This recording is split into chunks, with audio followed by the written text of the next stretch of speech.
Tignan nyo yung nabili kong portable washing machine from Hodek. Nagulat ako sa power nito, be. Pagbukas mo ng box ay eto yung mga kasama ng washing machine. Eto yung water hose, tapos may libre pa yung laundry capsules. At syempre meron na nga rin tong kasamang dryer. Tinesting ko na nga kaagad tong washing machine na to at sa paglalagay nga ng tubig ay kalahati lang. Tapos ito namang anak ko akala niya laruan kaya sabi ko sige laban mo yung mga damit mo dun, be.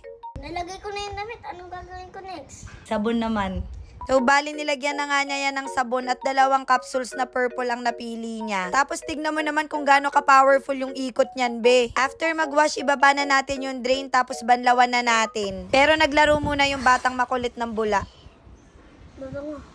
Diba? Naging instant bonding pa namin yung paglalaba. Tapos mag-dryer naman tayo. Nilak ko lang yung dryer gamit yung panglock na kasama bago ko nilagay yung damit. Pag nag-spin ka na wag kang kabahan kasi medyo magalaw talaga siya. Pero tignan mo naman yung resulta. Parang isang hangin na lang tuyo na to. Alam kong bet mo rin to kaya i-check out mo na sa Yellow Basket.